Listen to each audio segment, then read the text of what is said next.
Depuis le 1er janvier 2025, vous ne pouvez plus mettre en location un logement classé G sur le marché immobilier. Qu'est-ce que ça va changer? Pour qui? Quelles sont les exceptions? Je vais vous proposer d'en parler dans ce podcast.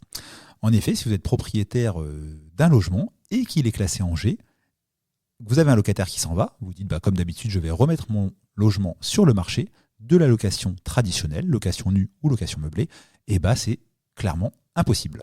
Votre DPE doit également, depuis le 1er janvier 2025, être un DPE récent, un DPE nouveau format, nouvelle version, et donc autrement dit un DPE qui est postérieur au 1er juillet 2021. Ça pour moi c'est une bonne nouvelle.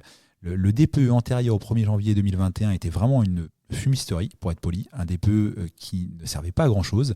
Je ne dis pas que le DPE nouvelle version postérieure au 1er juillet 2021 est parfait, c'est pas ce que je dis, mais il est un minimum cohérent. Il permet un minimum de renseigner un propriétaire, un futur acquéreur, un futur locataire sur la décence et sur la performance énergétique de son logement. Et jusqu'au 31 décembre 2024, on pouvait utiliser certains DPE anciens.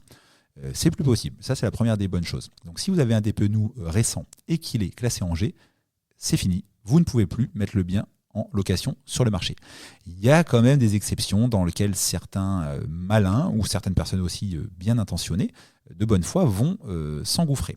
C'est certains cas d'impossibilité technique de réalisation de travaux. Je vais citer par exemple le cas d'une copropriété où vous ne pourriez pas faire les travaux nécessaires à l'amélioration énergétique de votre logement. Par exemple, installer une pompe à chaleur, notamment RR. C'est très souvent mis en avant comme une solution dans les DPE, dans les audits, etc., pour faire gagner une ou deux classes énergétiques. C'est très difficile à réaliser ou à faire voter en assemblée générale. On a aussi le cas de tout ce qui va concerner l'urbanisme, soit les règles du PLU, soit le classement d'un bâtiment en monument historique, ou même les abords d'un monument historique. Et là, par exemple, si on vous dit pour améliorer le DPE de votre logement, il va falloir faire une ITE, une isolation thermique par l'extérieur. Ça peut être refusé dans certains secteurs.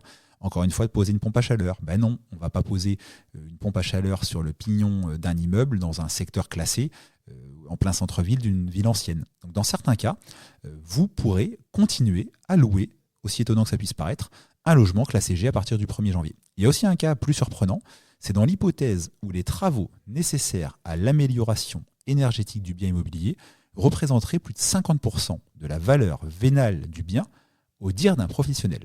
Allez, je vais donner un exemple. Vous êtes propriétaire d'un appartement qui va nécessiter 40 000 euros de travaux, voire 50 000 euros de travaux pour le mettre aux normes de décence énergétique. Ça va très vite, les travaux d'isolation, on va peut-être en reparler un peu plus tard dans ce podcast. Et si vous avez un professionnel de l'immobilier qui vous donne une expertise comme quoi l'appartement vaut 30 000 euros, c'est possible dans certaines villes rurales de France avec des biens en mauvais état, et les travaux représenteront plus de 50% de la valeur du bien. Vous pourrez vous en dispenser et continuer à louer votre logement. Donc on voit bien que ces exceptions, je ne les ai pas toutes citées, elles peuvent être à la fois logiques, mais aussi perverses. Logique pour des personnes bien intentionnées, perverses pour certaines personnes qui vont jouer un petit peu sur les règles et réussir à minorer la valeur d'un bien pour obtenir cette dérogation, à jouer sur l'incapacité, l'impossibilité technique, etc., de réaliser certains travaux. C'est pas la seule nouveauté qu'on a au 1er janvier 2025 qui concerne l'immobilier et notamment sur sa version énergétique. On va parler de l'audit énergétique qui concernait déjà en 2024 les biens hors copropriété classés F et G. Depuis le 1er janvier, quand vous vendez un bien immobilier hors copropriété, donc souvent une maison dans l'immense majorité des cas, et désormais même avec un DPE en E, vous allez devoir fournir à l'acquéreur, c'est une obligation légale, un audit énergétique qui va vous coûter la bagatelle de 5, 6, 7, 800 euros en plus du DPE. Pour en plus, on va dire une qualité de conseil dedans qui peut être un peu discutable.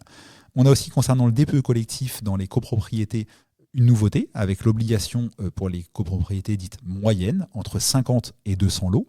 D'ailleurs, au 1er janvier 2026, c'est-à-dire demain, dans un an, l'intégralité des copropriétés, même les toutes petites, devront passer par des DPE collectifs.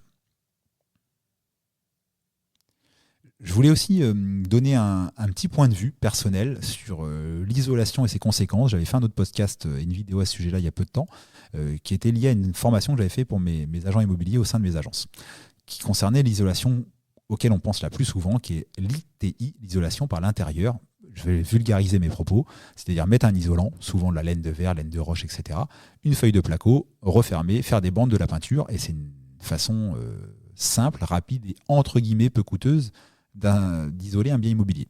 Alors il y a déjà plusieurs aspects là-dessus. C'est pas forcément une solution parfaite parce qu'elle ne résout pas le problème des ponts thermiques au niveau des planchers, etc., qui peuvent être résolus grâce à l'ITE, l'isolation par l'extérieur.